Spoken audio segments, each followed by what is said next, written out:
As the story begins, we find ourselves on a dark and rainy night. The rain pours relentlessly, creating a haunting symphony against the window panes.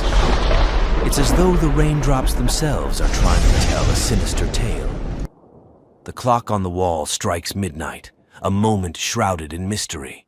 Suddenly, a flash of lightning briefly illuminates the room, casting eerie shadows and revealing the secrets that hide in the darkness. Our journey into the unknown has just begun. As the tale unfolds, we find ourselves in a small, creaky cottage hidden deep within the dense woods. An elderly grandmother sits by the crackling fireplace, the flickering flames casting an eerie glow on her face. Her voice trembles with fear as she begins her haunting tale, a story from a night much like this, when terror loomed in the darkness. As the grandmother's tale continued, a chilling moment unfolded. In the dimly lit room, a ghostly figure slowly materialized before her.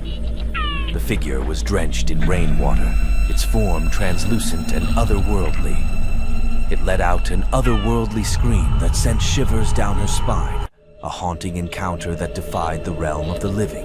As the ghostly figure faded away, the grandmother continued her tale with a heavy heart. She recounted the night her dear friend Sarah visited. On that fateful night, Sarah ventured out into the pouring rain, and she never returned. The darkness of that night concealed a mystery that haunts the grandmother to this day. As the story continued, the sound of footsteps echoed through the cottage. The grandmother froze, her eyes wide with fear. In the dimly lit room, the atmosphere was thick with tension, and an ominous presence drew closer, shrouded in darkness. As the story continued, the sound of footsteps echoed through the cottage. The grandmother froze, her eyes wide with fear. In the dimly lit room, the atmosphere was thick with tension, and an ominous presence drew closer, shrouded in darkness.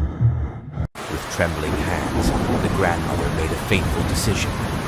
She was determined to venture outside into the dark and rainy forest in search of her missing friend.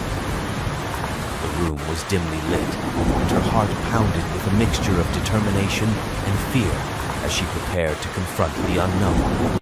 As the grandmother ventured deeper into the forest, the scene grew increasingly eerie.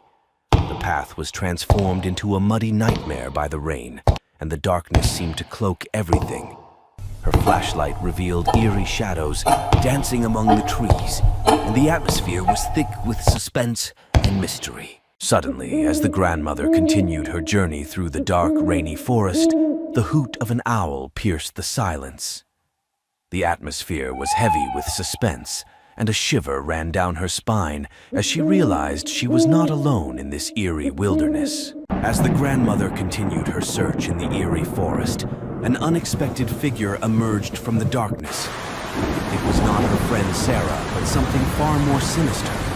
The pouring rain mixed with her scream, creating a chilling moment of horror in the inky blackness. Terrified by the sinister encounter, the grandmother raced back through the dark, rainy forest, her heart pounding in her chest. The urgency in her movements was palpable as she made her way back to the safety of the cottage, leaving behind the unknown horror that had befallen her. Back inside the cottage, the grandmother discovers a chilling message on the window. It's written in condensation, and it sends shivers down her spine. It reads, "You're next." As the night wore on, the relentless rain began to subside, and the pale moonlight gently illuminated the room. The grandmother was now left with a sinister mystery that would haunt her forever. Her expression revealed a mix of fear and unending intrigue. The rain ceased, but the horror never truly ended. Some say that the spirits of that dark night still roam these woods, seeking their next victim.